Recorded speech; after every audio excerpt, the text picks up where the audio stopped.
Yep, there you are on screen. Go ahead, please.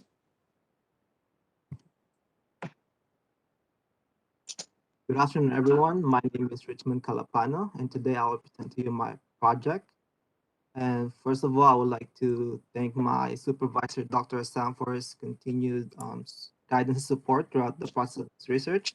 So the title of my research is Performance Enhancement of Current Bio-mediated Techniques with Alternative Mineral Precipitation for Bio-mediated Ground Improvement Utilizing Anaerobic Digestion Effluent of Water Resources Recovery Facility. So this is my presentation outline. And first of all, I would like,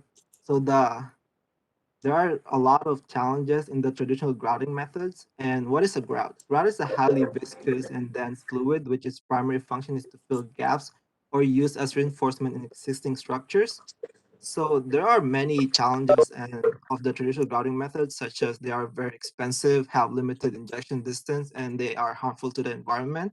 And as you can see on the picture to your left, this is a picture taken during the Christchurch earthquake in New Zealand back in 2011. And as you can see, there are about over 15,000 single-family houses that were damaged, and because of liquefaction. The liquefaction can lead to excessive ground subsidence, floating of buried structures, slow failure, loss of bearing capacity, and dislocation of retaining wall. So in my research, I'm trying to find a different, more that can mitigate the liquefaction to prevent this from happening. So bio-based grouting techniques are introduced that are more sustainable, economical, and beneficial to the improvement of variety of soils. And these are the bio-mediated and bio-inspired improvement of granular soils via microbially induced calcite precipitation, or also known as MICP, enzyme-induced calcite precipitation, or EICP, and microbially induced desaturation and precipitation, or MIDP. So in my research objectives and conceptual model, so throughout my research, I thoroughly analyzed and reviewed various research literatures regarding mitigation of liquefaction by implementing bio-based grouting techniques. And I've also done extensive study of different concepts such as concentration and stoichiometry and applied to my bio-mediated soil research. And lastly, I applied the lessons I learned into bio-mediated soil research with MINEQL+Modeling. So first of all, I want to talk about the first bio-based grouting technique, which is the microbially induced calcite precipitation.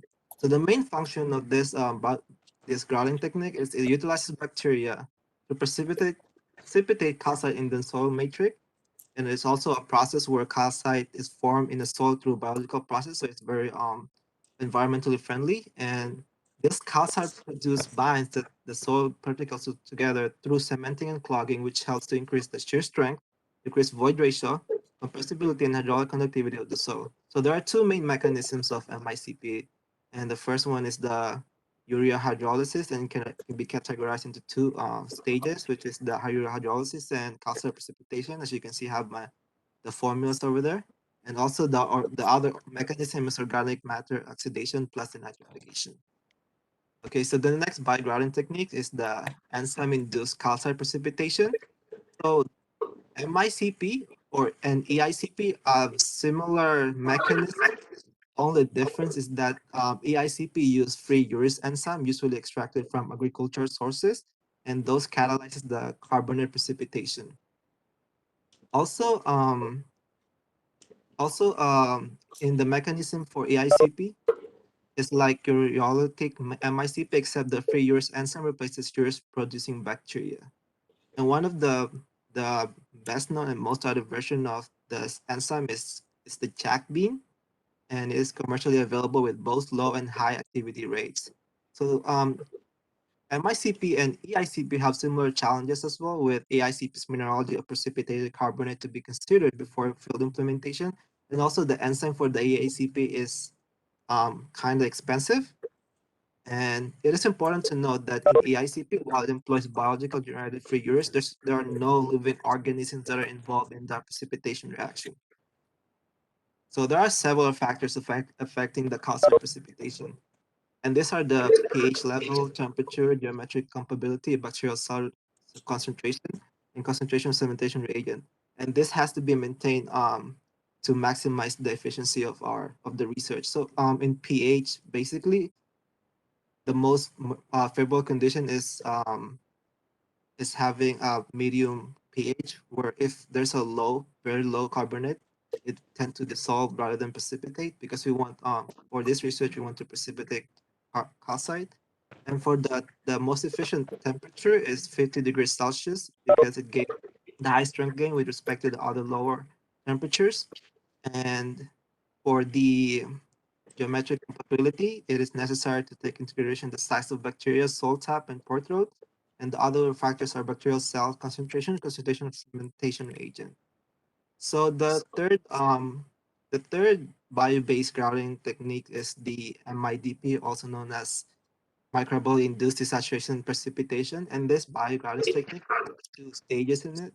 The first stage is desaturation, and the second stage is microbially induced carbonate precipitation, and they both provide um, liquefaction mitigation.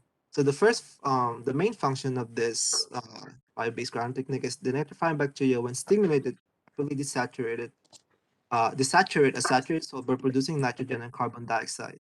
Also, small amounts of desaturation can significantly increase the cyclic resistance of saturated soil. And on the next, I'm going to go over an example to back up this hypothesis. And there are two processes for this bio-based grouting technique, because desaturation, this first process, is only a temporary mitigation.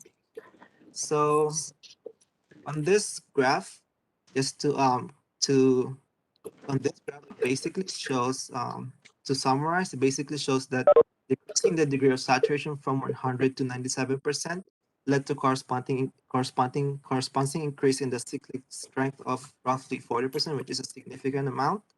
And these results indicate that even small amounts of desaturation can lead to significant improvement in liquefaction resistance of a soil.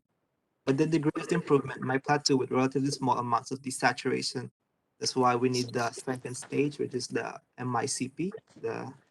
In stage 2, microbially induced carbonate precipitation mitigates liquefaction by cementing soil particles, contacts, cladding, and rafting soil particles and filling voids.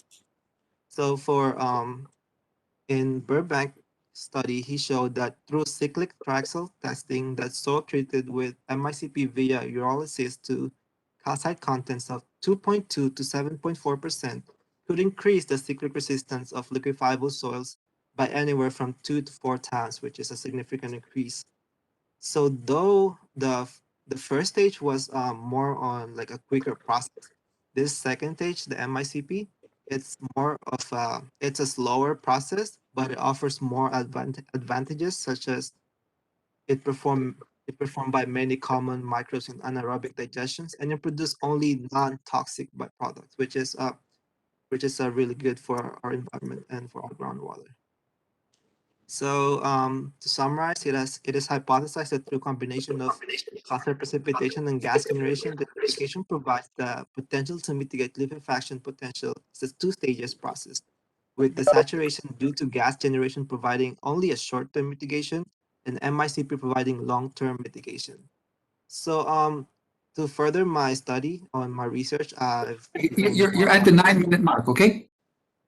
Okay, so I'll learn more about concentration stoichiometry and equilibrium relative to bio-mediated soils. So in this, as you can see, the formula for concentration CM over V. So this concept, I use this to, and also if you can see the example, you can see how the calcite was produced, and it's basically how I look more into my research by learning all these concepts. And furthermore, I did a lot of MINEQL+ modelings. As you can see here, I've used different chemicals, and then I scanned them in the MINEQL+ software. And if you see on the table here, there's is 0. The SI index is 0. That means it's the equilibrium with the solid is it basically means if this is it is are the ones that precipitate, and as you can see the graph, the 1 over 0 are more likely to precipitate. And so the main problem with the bio-based grouting technique is that even though they're very efficient, there are still byproducts of ammonium, which is very detrimental for our groundwater. So through the MINEQL+ modeling, I found all these different different minerals that can produce little to none ammonium. So these are the struvite, vivinite, hydroxyapatite, brucite, and siderite. So to conclude my research, so and further studies, I've learned that interparticle cementation, void filling, and particle roughening induced by MICP improve the cyclic resistance and the latent behavior of granular soil, thereby providing long-term mitigation of liquefaction. And concept for concentration, stoichiometry, and equilibrium is important for calcite precipitation.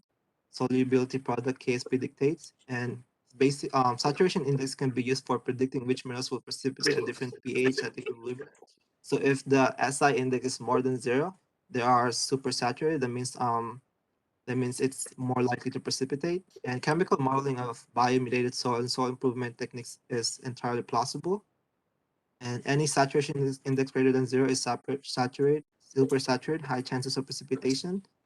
And lastly, and there are several factors affecting the research. These are the pH, temperature, geometric compatibility, and bacterial cell concentration, and concentration of cementation reagent. And it is necessary to maintain to